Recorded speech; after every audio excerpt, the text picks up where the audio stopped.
د اي جي آی جي پي ټي نه وروسته په افغانانو باندې یو بل غټ انقلاب روان دی او دا ځل وار د میټا ماسک دی دوستانو. تقریبا ما مخکې هم تاسو ته ویلي وو چې اي جي آی جي پي ټي به نه زموږ ته لومړۍ تېروتنه وي او نه به هم وروستۍ وي، او اوس درته وایم چې میټا ماسک به هم نه زموږ ته لومړۍ تېروتنه وي او نه به هم وروستۍ تېروتنه وي. پرون ورځ ما ځینو ملګرو یو څه یو سي ټي په کار شو، بیا ما کابل کې بعضو کسانو سره اړیکه ونیوله چې موږ یو سي ټي ته ضرورت لرو. نو چون په کابل کې یو سي ټي په خلاصېدو، بیا په همدا قسم په ننګرهار کې، په کندهار کې، د افغانستان په ټولو ولایتونو کې یو سي ټي نه پیدا کېدله. که څه هم عاجل دی په کار و، نو بیا په 6% نه پورته 7% 8% بیخي حیران شوم. بیا مې چې پوښتنه وکړله چې علت څه ده چې یو سي ټي نشته، ټولو کسانو هم دا کیسه کوله چې په میټا ماسک ډسکاونټ راغلی دی، نوي ګیفټونه راغلي دي، زیاتره کسان په دې کې پانګه اچونه کوي. نو چې محاسبه مو وکړه بیخي تر 1 میلیون هم فکر کوم زیاته یو سي ټي به په د تیرو څو ورځو کې په میټا ماسک کې پانګه اچونه شوي وي. علت دغه دی چې په هغې کې نوي وړاندیزونه راغلي وو.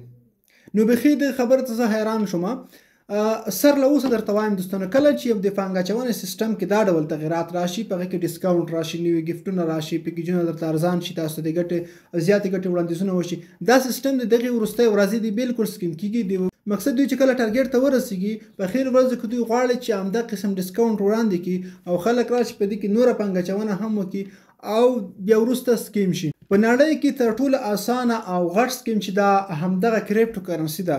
که سم کریپټو کرنسي بلاک چین سیستم د نه کېدونکی سیستم د نه ختمېدونکی سیستم دی، تر ټولو قوي سکیورټي لري، اول نمبر ده، خو تر ټولو اسانه او په زړه پورې سکیم هم دغه دی. ځکه چې دوستانو کریپټو کرنسي د خلکو په لاس کې ده، د دولت په لاس کې نه ده. که چېرته د دولت په لاس کې وای، حتما دولت د دومره زیاتو پیسو پوښتنه کوي چې ولې ستا اکاونټ ته دومره زیاتې پیسې را روان دي، ستا کمپنۍ ته ولې دومره زیاتې پیسې راځي. یا کله چې موږ پیسې وډرا کوو او بانک نه پیسې ویستل کېږي، حتما د بانک څخه هم پوښتنه کوي چې دومره پیسې د خلکو کوم سیستم ته روانې کړي دي. خو کریپټو کرنسي کې دا پوښتنه نشته، ځکه چې دولت په کنټرول کې نه ده. نو سر له اوسه درته وایم چې د نړۍ وروسته پاتې هېوادونه چې دي، په هغې کې په اول نمبر باندې افغانستان بولم چې افغانستان راځي.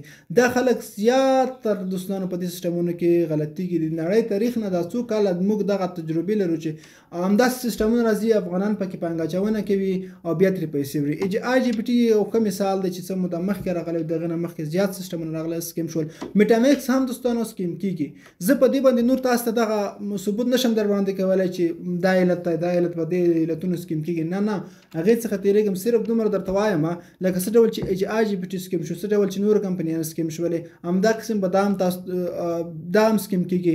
او زیاتره کسان اوس دا فکر کوي چې ته د یو څو لایکس ویوز لپاره، کمنټ لپاره ویډیوګان جوړوي. په دې کې دوستانو زما هېڅ ګټه هم نشته. ما نه پانګه اچونه کړې ده، نه پانګه اچونه کوم، نه غواړم په دې سیسټم لپاره مارکیټینګ کوم.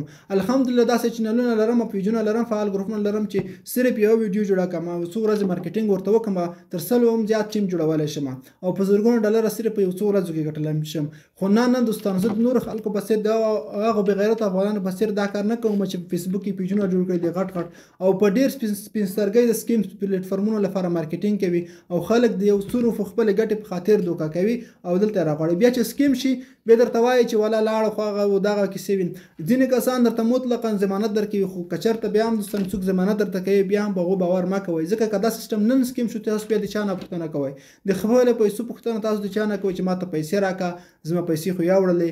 او حتی د سیسټم که درته وایي چې زما هغه ځای کې دفتر لرم، پلاني هېواد کې هېڅکله نه دفتر شته نه ځای شته. او که دفتر وي هم تاسو د خپلو پیسو پوښتنه د چا نه کوئ. زموږ وروسته پاتې هېواد دی. هر څومره ګیفټونه چې درته راځي، هر څومره وړاندیزونه چې درته راځي، هېڅکله پانګه اچونه په دې سیسټمونو کې مه کوئ. یو باوري کار شروع کړئ. که انلاین کار کول غواړئ، داسې یو کار شروع کړئ چې یو راتلونکی ولري، ستاسو آینده ورسره جوړېږي. نه داسې چې په سکیم پلیټفارمونو کې نن ورځ به 100-200 ډالر وګټئ، ګټه به وکړي، خپل سر به بچت کړي، خو د سبا لپاره د هېڅ راتلونکی نه لري. ته چې کومې پیسې ګټې، هغه کسانو ته دا خبره کوم چې دوی مارکیټینګ ورته کوي. ته چې کومې پیسې ګټې، دا تا ته د سیسټم په خپله نه درکوي، دا همدغه کسانو څخه درکوي چې ستا ټیم دی، ستا یو ملګری راوسته، د پانګه اچونه وکړه، همدغه ګټه بالکل تا ته لږ درکول کېږي، هغه بله درکول کېږي. کمپنی تا ته هیڅ ګټه نه درکوي. په کمپنی په ول څه کې یو څه نه څه ګټه په دې خاطر درکوي چې د یو لاس کسانو څخه بل کسانو ته ګټه ورکوي، د یو لاس بل لاس څخه بل ته ورکوي، خو خپله ګټه هېڅکله خپلې پیسې د جیبه نه باسي. همدا ګټه یو بل کې سره ورکوي چې کله خپل ټارګېټ ته ورسېدل بیا سکیم کېږي. نو سر له اوسه درته وایم چې هېڅکله هم پکې پانګه اچونه ونه کوئ. داسې سیسټمونو ما ته زیات وړاندیزونه کړي دي، هم د اي جي آی جي پي ټي لخوا، هم د WDCD اي جي آی، د نور اي جي آی چې څومره راغلي دي. همدغه کمپنیانو ما ته غټ وړاندیزونه کړي چې موږ ته پیسې درکوو، موږ ته ویډیو جوړه کړه په دې باره راکړئ یا موږ سره کار وکړو میاشتنی معاش درکوو پیسې درکوو د هر ویډیو مطابق او خپل فیصدي درکوو کمیشن درکوو دا د ټیم لخوا ګټه راځي خو ما یو هم نه د منلو په دې خاطر چې زه نه غواړم خپل افغانان په دې کې دوکه کړم یا دوی ته داسې سیستم ور معرفي کړم نو هغه کسان چې دوی وایي چې مقصد دا سکیم کېږي مارکیټینګ هم ورته کوي او بیا هم دا خبره کوي چې باور ور باندې مه کوئ ستاسو پیسې که لاړې زه ذمهوار نه یم هغو ته هم دا یادونه کوم چې هېڅکله د سیستم ته مارکیټینګ مه کوئ د خپل یو څو پیسو په خاطر باندې خپل افغانان وروڼه مه دوکه کوئ هیله کوم له سیستمونو تېر شئ په دې چې زما خبرې په چا باندې بدې نه وي لګېدلې دا خبره مې تاسو ته وکړه یو دونه مې درته وکړه خبرتیا مې درکړه چې سیستم په لنډ وخت کې سکیم کېږي که څه هم بیا وروسته پاتې کېږي د هغه په اړه زه څه نشم ویلی چې څومره پاتې کېږي خو زما په نظر چې حتما به سکیم کېږي که اوس سکیم نه شو یو ورځ به حتما سکیم کېږي نو زه پکې خپله زیاته تجربه لرم د خپل تجربې په اساس باندې تاسو دا خبره کوم په دې چې زما خبرې په چا باندې نه وي لګېدلې د ټولو څخه زیاته بښنه غواړم د یو افغان ورور په حیث باندې درته یادونه کوم چې زما ویډیو مخکې نور ملګرو سره هم شیر کړي خاص په دې خاطر چې نور ته خبرتیا ورسېږي چې د سیسټمونو څخه نور لاس واخلئ مننه ښه وختونه مو ښه چې ولرئ